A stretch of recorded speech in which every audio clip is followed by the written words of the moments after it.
Hi, hello po sa inyong lahat. Welcome to Emma Tarot, your psychic medium. Bago po ang lahat, maraming salamat po sa inyong pagpanood. At ang basahan ko po ngayon ay ang mga water signs, Cancer, Scorpio, Pisces. So paalala lang po na maaaring iba sa inyo makaresonate, maaari din ang iba sa inyo ay hindi. So ipit nyo na lang kung saan kayo mas nakaresonate, my dear. Or you're dealing with water signs. Alright, so tingnan natin dito kung ano yung past, future at present mo at yung future mo, my dear.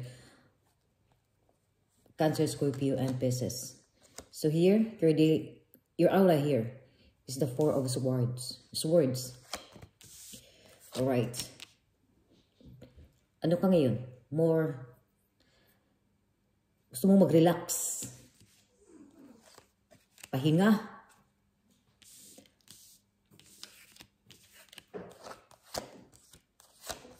Kita ko ito sa mga nakaraan mo dito. Maraming drama dito sa buhay mo. Drama sa love life, sa family, sa trabaho, toxic. May mga sadin dito nga, nasyak ka na lang. Maybe some of your loved ones, sa mga family mo, sa mga past mo dito. Kaya dito sa your aura dito. Nandito yung may something depression. Relax or running away. Nakita ko dito. Pero nakita ko rin dito sa iyo na ikaw ay makakaraos ka. Nakita ko rin dito na mga struggles mo dito, trials overcome ka dito. It could be mari din itong maganda yung pamumuhay mo dito, a progression. Mari din ito na may moving Nakita ko dito may moving. Sometimes also ka dito, urong-sulong ka. Umiwas ka sana dito sa gusto mong iwas mga drama. Pero hindi mo maiwasan ang mga drama.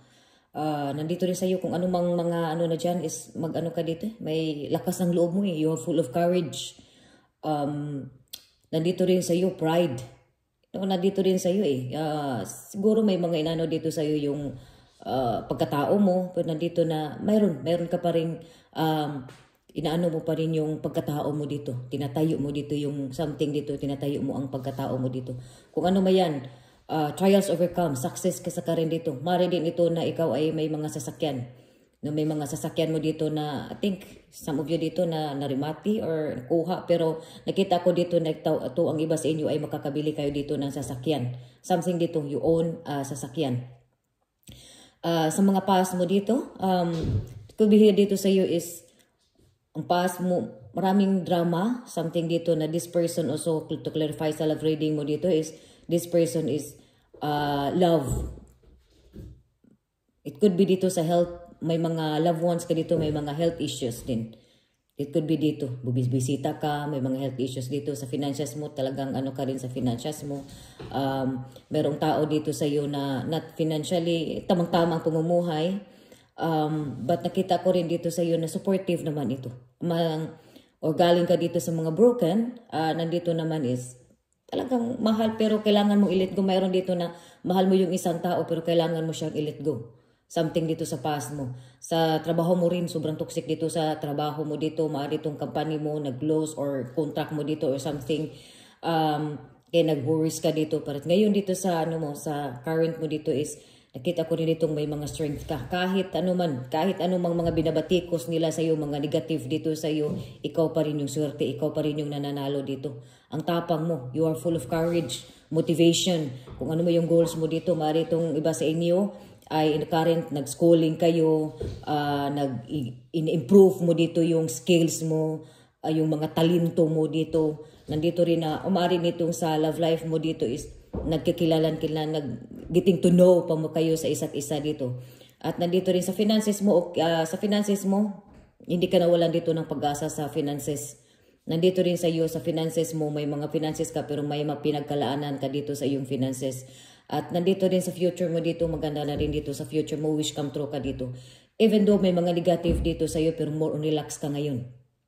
Something dito na hindi ito, ang iba dito sa inyo, hindi talaga ito sa iyo ng problema mo. Yung drama dito, it could be dito sa family mo dito. It could be sa mga loved ones mo itong mga drama. Kaya ayaw mo ditong sa mga drama. Umiwas ka sa mga drama. Something dito, escaping din dito sa mga negatibo, sa mga drama sa buhay. Nandito sa iyo, may mga enlightenment dito sa iyo. About sa iyong finances, there would be a welfare. There would be big celebrations dito. You know, nakita ko dito, big celebrations. Trials overcome, wish come true ka dito. Maaari din itong may mga stiko, may mga patago. It could be dito sa mga love life. Do something also here sa mga love life. You know, may mga binalikan ka pa rin dito, lumilingon ka pa rin dito sa mga past mo, but nandito sa iyo na naging mas maayos ito yung love life mo ngayon. Kung ano man yung situations mo, more on nakita ko to better future ka dito. Sa finances mo rin dito, maayos din ang iyong finances. You've got a support here. There'll be a big celebrations. It could be may mga pensyon, makatanggap ka ng pera, it could be something dito sa iyo May mga enlightenment ka na kung saan mo, or sa love life dito, may mga liwanag ka na, something sa past mo dito, broken hearted, may drama, or dito sa ngayon is, may mga enlightenment ka na, wish come true ka dito. Nandito rin sa'yo, kailangan mo rin ditong maging kumbaga, kung ano mang meron ka ngayon, kumbaga, nanditong damihan mo pa, maging wais ka pa. Kung wais ka, maging wais ka pa. Kung ka ngayon, kung may mga, I think kailangan mo rin dito ng yung instinct mo dito. Sa love life mo dito, you have to, gamitin mo yung instinct mo dito. Kasi may mga ka na dito may mga stikom dito So may mga patago dito. So may mga patago dito na kailangan mo ditong asikasuhin. Kailangan mo ditong, kumbaga, meron ditong may mga tinatago na ito ay mabubunyag, kumbaga na dito, or mga tinatago, mga lihim na ito ay malalaman mo ito, my dear water signs. Pero nandito sa iyo, kung ano man yung mga struggles mo dyan, ikaw ay magsasucceess ka. Kailangan mo dito, nandito na yun sa iyo ng lakas ng loob, courage, tapang ang kailangan mo dito, my dear water signs. So, or dealing with water signs. So, maraming salamat po sa inyong pagpanood, and God bless you all.